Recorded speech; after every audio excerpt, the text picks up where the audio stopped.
Halo para pendengar, inilah program belajar bahasa Jepang dari NHK World Radio Japan. Saya Novriana Dewi. Dan saya Aji Rohadi. Hari ini kita akan belajar pelajaran 15.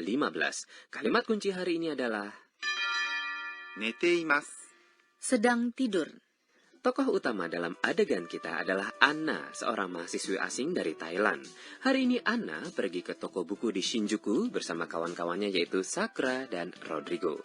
Kereta yang membawa mereka segera akan tiba di stasiun Shinjuku, tempat perhentian mereka. Mari kita dengarkan adegan untuk pelajaran 15. Kalimat kunci hari ini adalah 寝ています。 sedang tidur.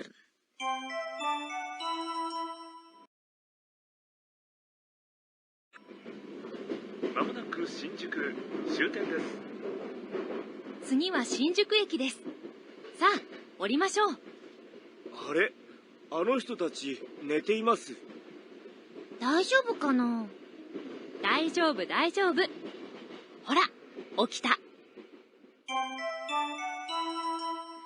Sekarang mari saya jelaskan mengenai adegan tadi. Sakura mengatakan, 次は新宿駅です。 berikutnya adalah stasiun Shinjuku. 次 Artinya berikutnya. は Adalah partikel penanda topik. 新宿駅。 Adalah stasiun Shinjuku. 駅 Adalah stasiun. です。 Adalah ungkapan sopan pada akhir kalimat. さあ、降りましょう。 Ayo, mari kita turun. さあ、 Fungsinya seperti ayo. Ini diucapkan saat mengajak atau menggerakkan orang untuk melakukan sesuatu. 降りましょう。 Artinya, mari kita turun. Di sini Anda mengusulkan semua orang turun bersama-sama. Turun adalah 降ります。 jika Anda ganti bagian mas dari kata kerja menjadi ましょう。 Anda membuat usulan. Apa yang bisa saya katakan kalau saya ingin pergi ke suatu tempat bersama Novriana? Pergi adalah ikimas. Jadi bisakah saya mengatakan ikimasho? Pas sekali. Tapi Anda harus hati-hati mengenai satu hal. Anda dapat mengatakan ini hanya dalam situasi yang Anda yakin orang lain tidak akan menolak usulan Anda. Kalau tidak, ungkapan ini dapat terdengar terlalu memaksa. Jadi apa yang dapat saya katakan jika saya membuat usulan sambil menanyakan apakah yang lain setuju atau tidak? Dalam hal itu, Anda dapat mengatakan ませんか。 dan bukannya masho. Anda telah mempelajari masenka dalam pelajaran 13. 行きませんか。 Mengapa kita tidak pergi bersama-sama saja? Ini adalah cara sopan untuk mengajukan usulan. Tiba-tiba Rodrigo menyadari sesuatu. あれ、あの人たち寝ています。 Orang-orang itu sedang tidur. Di Jepang banyak orang tidur sejenak di dalam kereta. あれ、 Adalah seruan yang diungkapkan seseorang saat terkejut atau curiga. あの人たち。 Artinya, orang-orang itu.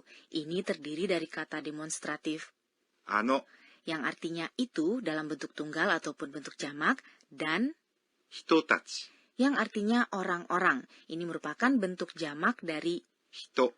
satu orang. Bukankah kata benda dalam bahasa Jepang sama dalam bentuk tunggal dan jamak seperti yang telah kita pelajari sebelumnya? Ya, itu betul. Namun, jika kita meletakkan tachi pada akhir kata benda atau kata ganti yang menunjukkan satu orang, Anda dapat membuatnya menjadi jamak. Misalnya, jika Anda letakkan watashi, yang artinya saya, bersama dengan tachi, dan mengatakan 私たち。 ini artinya kami. Jadi watashi tachi artinya kami ya. 寝ています。 Artinya sedang tidur. Ini adalah kalimat kunci hari ini. Untuk membuat kalimat ini, pertama gantilah kata kerja 寝ます。 yang artinya tidur menjadi bentuk T-nya. 寝て Dan tambahkan います。 jadi jika Anda tambahkan imas pada bentuk T dari kata kerja, Anda dapat mengatakan suatu tindakan atau kondisi tertentu sedang berlangsung. Lalu bagaimana kita mengatakan saya sedang makan nasi dalam bahasa Jepang? Saya berikan beberapa petunjuk ya. Nasi adalah ご飯。 makan adalah 食べます。 Anda gunakan partikel お。 untuk mengindikasikan apa yang Anda makan. Sekarang saya harus menggunakan bentuk T dari kata kerjanya. Jadi saya ganti tabemas yang artinya makan menjadi tabete dan menambahkan imas Sehingga jawabannya adalah gohang o tabete imasu. Betul? Betul sekali. Dan dalam bahasa Jepang, gohang tidak hanya berarti nasi, tapi bisa juga berarti santapan. Kemudian Anna berpikir, 大丈夫かな mereka baik-baik saja tidak ya? 大丈夫 Artinya baik-baik saja. Ini adalah kata sifat yang berarti bebas dari bahaya atau kekhawatiran. かな Adalah sebuah partikel yang Anda gunakan saat menanyakan diri sendiri mengenai sesuatu. Di sini, Anna mengungkapkan kekhawatirannya dalam bentuk pertanyaan. Kemudian, Sakura menjawab, 大丈夫、大丈夫、 baik-baik saja. Sakura mengatakan 大丈夫。 2 kali untuk menekankannya. ほら、起きた。 Nah, kan sudah bangun? ほら、 Maksudnya, nah kan, ini adalah seruan untuk mendapatkan perhatian. 起きた。 Artinya sudah bangun, dan bentuk ta dari kata kerja 起きます。 yang artinya bangun. Ini mengindikasikan aspek selesai, maksudnya di sini mereka baru saja bangun. Okita dengan bentuk ta-nya adalah cara informal untuk mengatakan 起きました。 Untung sekali mereka sudah bangun. Kalau saya malah sering terlewat. sekarang mari kita dengarkan lagi adegan untuk pelajaran 15. Kalimat kunci hari ini adalah 寝ています。 sedang tidur. まもなく新宿終点です。次は新宿駅です。さあ、降りましょう。あれ、あの人たち寝ています。大丈夫かな？大丈夫、大丈夫。ほら、起きた。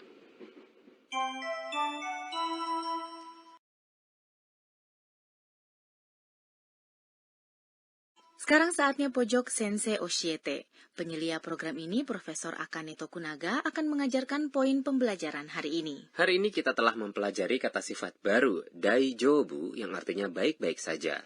Apa yang sebaiknya saya katakan saat saya tidak dalam keadaan baik-baik saja?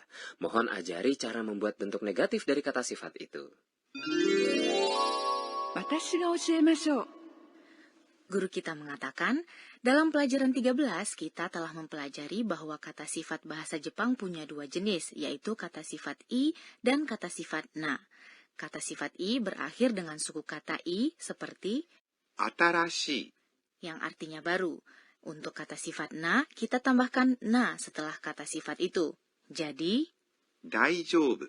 yang artinya baik-baik saja yang telah kita pelajari dalam pelajaran ini menjadi 大丈夫な。 untuk mengubah kata sifat i menjadi bentuk negatifnya, gantilah i dengan くない。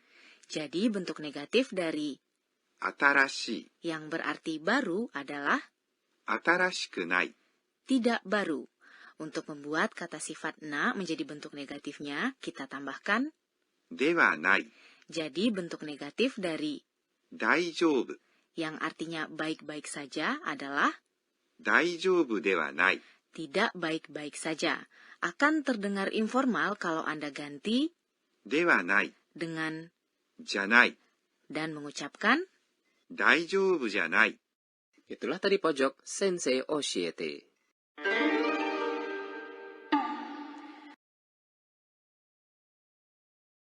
Berikutnya adalah pojok kata tiruan bunyi. Kami memperkenalkan kata-kata yang menyerupai bunyi, suara, atau perilaku.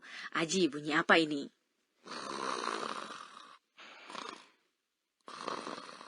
Itu suara dengkuran kan?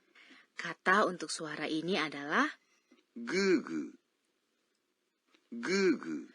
mengungkapkan bahwa seseorang tengah tertidur lelap. Lalu bagaimana dengan kata berikut ini? すやすや。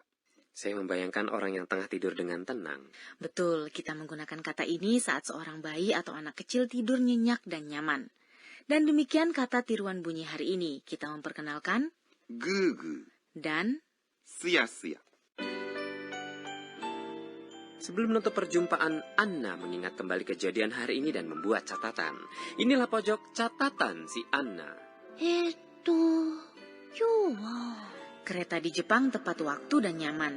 Tapi kita tidak boleh berbicara menggunakan telepon di dalam kereta. Saya harus hati-hati.